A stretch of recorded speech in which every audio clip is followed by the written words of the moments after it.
Welcome to day 30 of 100 days vlog. இன்றைக்கி நம்ம சின்ன டிப்போட சிம்பிளான மண்டே vlog தான் பார்க்க போகிறோம். என் செமஸ்டர் கிட்டே வந்ததால் இன்டர்ன்ஷிப்க்கு எதனா பண்ணணும்னு சொல்லிட்டு அதுக்கான வேலையை கொஞ்சம் பார்த்துட்டு இருந்தோம். பிறகு நம்மள பல பேர் இந்த மாதிரி ஆன்லைன் கோர்சஸ் நிறையா பண்ணிகிட்டு இருப்போம். சிலது காலேஜில் கூட கிரெடிட்ஸ் கொடுத்து பண்ண சொல்லுவாங்க. இந்த மாதிரி கோர்சஸ் எல்லாம் நம்ம மேக்ஸிமம் டெட்லைன் கிட்ட வரும்போது சர்டிஃபிகேட் சப்மிட் பண்ணணுமே, சர்டிஃபிகேட் பப்ளிஷ் பண்ணணுமே சொல்லிட்டு நேம் சேவுக்காக ChatGPT, கூகுள் அண்ட் ஸ்னாப்சில் ஸ்கேன் பண்ணி போட்டு விடுவோம். நான் அதை வந்து இங்கே தப்பு கரெக்டுன்னு சொல்ல வரல. பட் அந்த சர்டிஃபிகேட் வச்சு உங்களுக்கு யாராவது கேள்விப்பட்டால் நீங்கள் மாட்டிக்காமல் இருக்க ஒரு சின்ன டிப்ஸ் சொல்கிறேன். லைட்டாக கோல்டாக தான் வாய்ஸ் அப்படி இருக்குது, தப்பாக இருக்காதீங்க.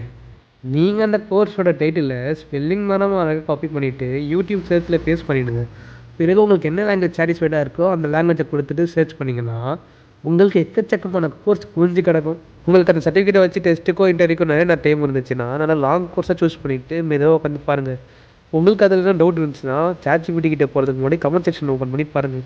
அங்கே உங்களுக்கு முன்னாடி உங்களை மாதிரி 10 பேர் கமெண்ட் பண்ணி டவுட்ஸ் எல்லாம் க்ளியர் பண்ணி வச்சுருப்போம். இல்லை இந்த சர்டிஃபிகேட் வச்சு எனக்கு நாளைக்கே டெஸ்ட்டு எக்ஸாம்னு நினச்சிங்கன்னா ஒன்றுமே பிரச்சனை இல்லை. ஒரு 2 to 3 ஹவர்ஸ் போட்டு உட்காந்து பாருங்கள். பிறகு உங்கள் டவுட் எல்லாம் கமெண்ட்டில் பார்க்காம ChatGPT கிட்டே கேளுங்க.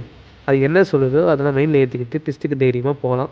அப்படியே லஞ்ச் பிரேக்கில் ஜாலியாக ஃப்ரெண்ட்ஸ் கூட பேசிக்கிட்டு திடீர்னு பார்த்தா ஆங்கர் டெஸ்ட்டை அட்டன் பண்ண சொல்லிட்டாங்க. ஸோ எல்லோரும் அப்படியே உட்காந்துட்டு டெஸ்ட் அட்டன் பண்ணி முடிச்சுட்டு காலேஜிலேருந்து கிளம்பியாச்சு. சரி, ஈவினிங் ஃப்ரெண்டு கூட ஏற்பாடு போகலான்னு பார்த்தா அடிக்கடி அங்கே தானே போகிறேன், இன்றைக்கி பார்க் போவோம்னு சொல்லிட்டு இந்த செருப்பு மரம் பார்த்த உடனே எனக்கு சின்ன வயசு மெமரிஸ்லாம் இட்டாச்சு ஃப்ரெண்ட்ஸ். சரி இப்போ மட்டும் என்னடா வயசாகிடுச்சின்னு மேலே ஏறிட்டோம் ஃப்ரெண்ட்ஸ்.